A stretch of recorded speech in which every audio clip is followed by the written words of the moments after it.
Who took care of you as a child? Orphanage.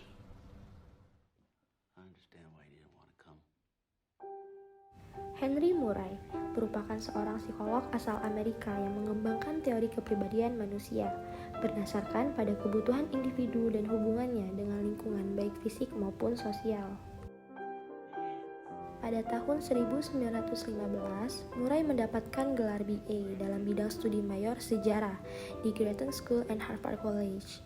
Kemudian, ia melanjutkan pendidikannya di Columbia College of Physician and Surgeon dan mendapatkan gelar MA dalam bidang biologi. Setelah itu, Murray bertugas sebagai instruktur fisiologi di Universitas Harvard dan kemudian ia mengambil spesialis bedah selama 2 tahun di Presbyterian Hospital di New York. Murray pun kemudian menjadi seorang staf di Institut Rockefeller untuk riset kedokteran di New York dan ia mengadakan sebuah penelitian embriologi sebagai asisten selama 2 tahun pula. Setelah menjadi staf di sana, Murray pun melanjutkan pendidikannya di Universitas Cambridge dan ia melakukan penelitian biokimia hingga meraih gelar PhD dalam bidang yang sama. Selama selang waktu pendidikannya pada tahun 1927, Murray pun mulai tertarik pada bidang psikologi. Ketertarikannya pada psikologi berawal dari kunjungannya ke Carl Jung di Zurich dan ketertarikannya pada teori Freud. Tahun setelah kunjungan tersebut, Murray diangkat menjadi lecturer dan direktur di klinik psikologi Harvard yang diatur oleh Merton Prince. Pada tahun 1930-lah, Murray menciptakan istilah personologi, yang artinya cabang ilmu psikologi yang mempelajari kehidupan manusia individual dan faktor-faktor yang mempengaruhi perjalanannya. Secara konsisten, Murray pun menekankan hubungan antara peristiwa psikologis dan proses psikologi yang pokok.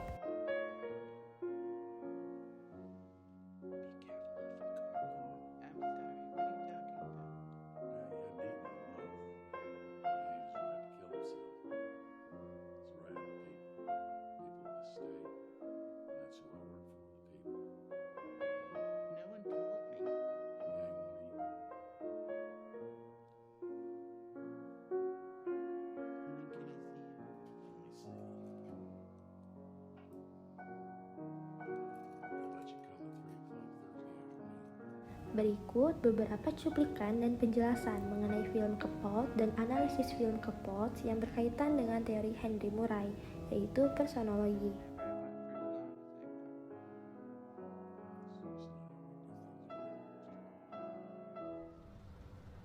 Me and Linda. And that's your sister? Yeah, we're not so different as you might think. I was abandoned repeatedly as a child.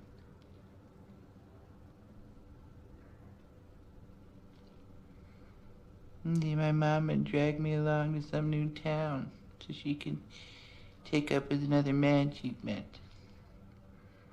Night after night, she'd lock me in the hotel room alone. Mom would turn the latch and tell the staff not to let me out no matter what. I was terrified. I screamed my head off. Until finally I collapsed on the carpet next to the door and I fall asleep. Your mother was Indian? Cherokee. So drinking was not a good thing for her. No tolerance for it.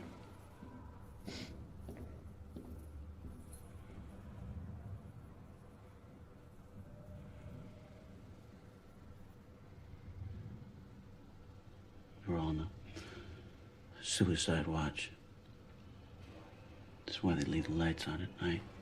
I hope we're past that now. I do. Perry, I want to take your notebooks with me.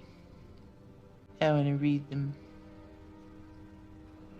If I leave here without understanding you, the world will see you was a monster. Always. I don't want that.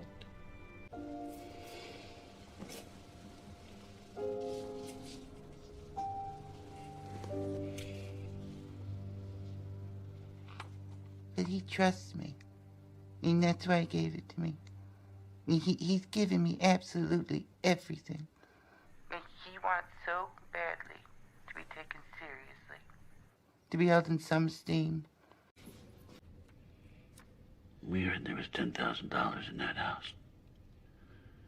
Once we tied up everybody and searched all over, I knew the guy told us about it was wrong. There was no money. Dick wouldn't believe it. So he went tearing through the house, banging on the walls, looking for a safe.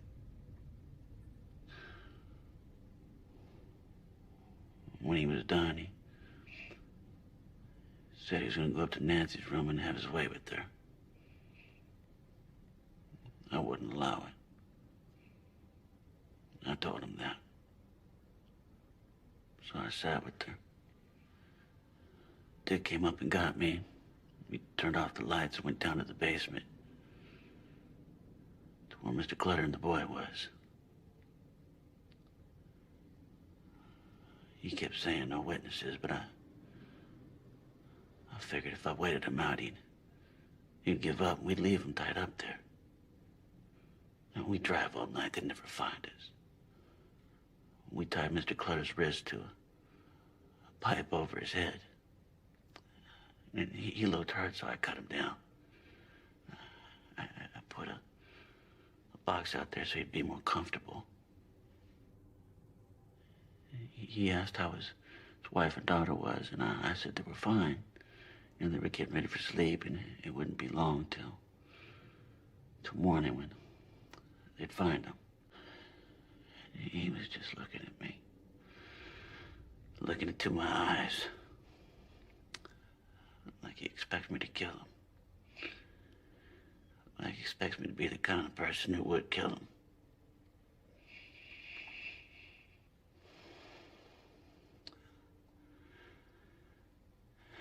I was thinking this nice man scared of me.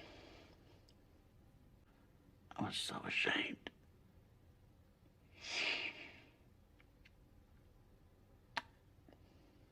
I mean, I thought he was a very nice gentleman. And I thought so right up till I slit his throat.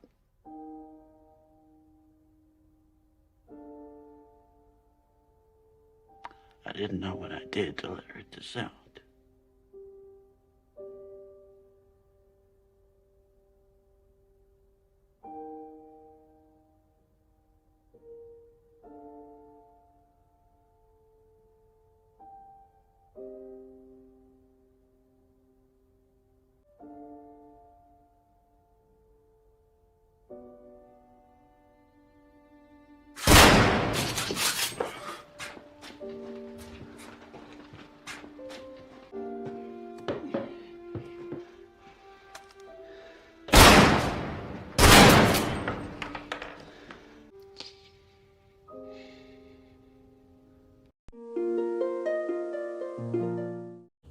Dalam film ini, Capote menjelaskan dirinya secara terbuka dengan Perry di ruangan kurungannya, bahwa ia juga sama mengalami kekurangan kasih sayang dan perhatian dari keluarga terdekatnya. Capote selalu terkunci saat masih kecil di kamar hotel, sampai akhirnya ibunya kembali dari pekerjaannya sebagai seorang wanita sewaan. Pengalaman ini yang lambat laun membentuk diri Capote sebagai seorang gay atau biseksual karena ia tidak pernah tahu akan keberadaan ayahnya yang sebenarnya. Sedangkan Perry Smith, ia berasal dari keluarga campuran ras Amerika Indian. Adalah pribadi yang tidak pernah tahu akan sosok ayahnya, jarang diberi perhatian oleh ibunya yang pemabuk, memiliki kakak laki-laki yang telah bunuh diri, dan seorang adik perempuan yang tidak mau lagi menganggap Perry sebagai bagian dari keluarganya. Sosok Perry dalam film ini tergambarkan sebagai sosok yang diakibatkan sebagai hasil dari proses saling mempengaruhi yang kompleks dari faktor lingkungan. Simbolisme yang menunjukkan sebuah keharmonisan dalam keluarga yang merupakan pengaruh sentral bentuk kehidupan manusia tidak didapatkan Perry dengan selayaknya sebagai manusia. Proses ini menciptakan ketidaksesuaian dirinya karena apa yang dibutuhkan tidak terpenuhi, hingga timbullah tendensi yang secara tidak sadar Perry bertindak gegabah hingga membunuh seluruh keluarga Clutter. Di sini, Perry membayangkan kejadian sewaktu dia dan Dick melakukan pembunuhan. Awalnya, inisiatif Perry dan Dick adalah sebatas mengumpulkan uang curian agar mereka berdua bisa kabur ke Meksiko. Tetapi, apa yang semula merupakan tujuan mereka berakhir dengan tidak seharusnya saat gejolak pribadi Perry muncul secara tidak disadari untuk merusak simbolisme keharmonisan itu dan menetralisirkan keadaannya dengan menghilangkan hal yang membuat ketegangan dalam diri. Di sini, It pada Perry sedang bergejolak. Ia mendekatkan senapan ke ubun-ubun kepala Tuan Clutter di basement. Sesaat Perry memandang Tuan Clutter dan menganggapnya sebagai orang yang sangat ramah ketika Tuan Clutter menyatakan untuk mengorbankan dirinya bagi keselamatan anggota keluarganya yang lain. Saat itu juga, Perry menekan peletuk senapan tersebut. Di sini, Perry melakukan coping mechanism yang negatif dengan mengikuti egonya.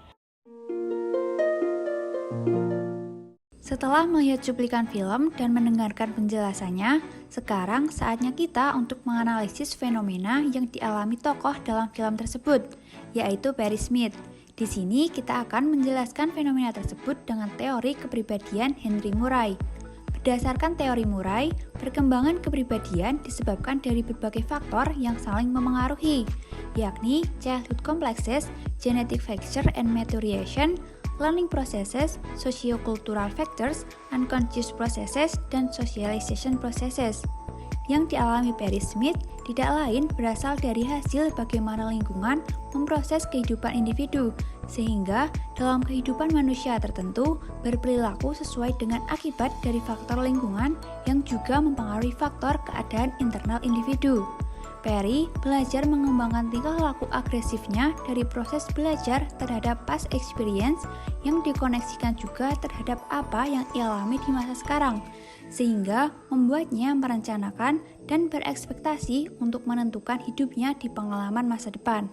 Kepribadian yang terbentuk pada diri Perry berfungsi untuk mengurangi konflik-konflik, untuk memuaskan kebutuhan-kebutuhan personalnya, serta untuk mencapai pemenuhan tujuannya dengan merencanakan suatu tindakan tertentu. Perry di sini membentuk dirinya untuk bisa beradaptasi dengan lingkungan yang membuatnya menderita. Ia berusaha menjauh dari kejadian-kejadian yang membuatnya merasa iba terhadap dirinya sendiri dan pada akhirnya menjadi pribadi yang tidak berfungsi dengan baik dalam menghadapi kenyataan. Murray menjelaskan bahwa penentu tingkah laku eksternal adalah kekuatan-kekuatan ketidaksadaran dan childhood events. Di sini, Perry mengalami kejadian masa lalu yang buruk sehingga lingkungan mempengaruhi tingkah lakunya dalam bertindak dan memberikan respon sebagai timbal balik dari apa yang ia dapat dari perlakuan kehidupan terhadap dirinya. Tingkah laku Perry tidak hanya sekedar memberikan respon terhadap stres atau ketegangan yang dialaminya, melainkan juga dipelajarinya untuk meningkatkan ketegangan tersebut agar dapat mengurangi tekanan dengan meningkatkan jumlah kepuasannya. Atau dengan kata lain, It dipenuhi kebutuhannya dengan merealisasikan ego.